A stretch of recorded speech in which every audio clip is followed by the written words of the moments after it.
Most atoms don't ride solo. Instead, they bond with other atoms. Now, bonds can form between atoms of the same element, or atoms of different elements. You've probably imagined bonding as a tug of war. If one atom is really strong, it can pull one or more electrons off another atom. Then you end up with one negatively charged ion and one positively charged ion.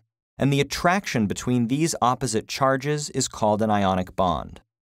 This is the kind of sharing where you just give away your toy to someone else and then never get it back.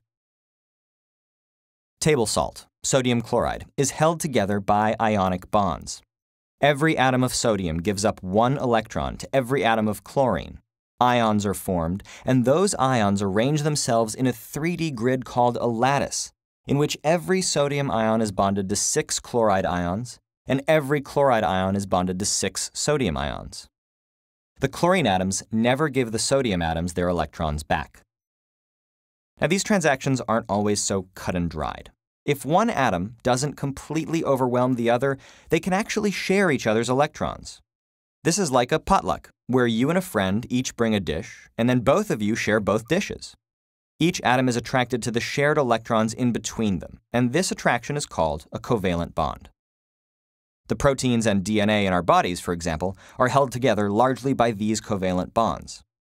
Some atoms can covalently bond with just one other atom, others with many more. The number of other atoms one atom can bond with depends on how its electrons are arranged. So, how are electrons arranged? Every atom of a pure, unbonded element is electrically neutral because it contains the same number of protons in the nucleus as it does electrons around the nucleus. And not all of those electrons are available for bonding. Only the outermost electrons, the ones in orbitals furthest from the nucleus, the ones with the most energy, only those participate in bonding. By the way, this applies to ionic bonding too. Remember sodium chloride? Well, the electron that sodium loses is the one furthest from its nucleus, and the orbital that electron occupies when it goes over to chlorine is also the one furthest from its nucleus. But back to covalent bonding. Carbon has 4 electrons that are free to bond, nitrogen has 3, oxygen 2. So carbon is likely to form 4 bonds, nitrogen 3 and oxygen 2. Hydrogen only has 1 electron, so it can only form 1 bond.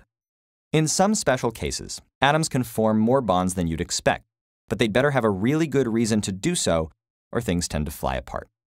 Groups of atoms that share electrons covalently with each other are called molecules. They can be small. For example, every molecule of oxygen gas is made up of just 2 oxygen atoms bonded to each other. Or they can be really, really big. Human chromosome 13 is just 2 molecules, but each one has over 37 billion atoms. And this neighborhood, this city of atoms, is held together by the humble chemical bond.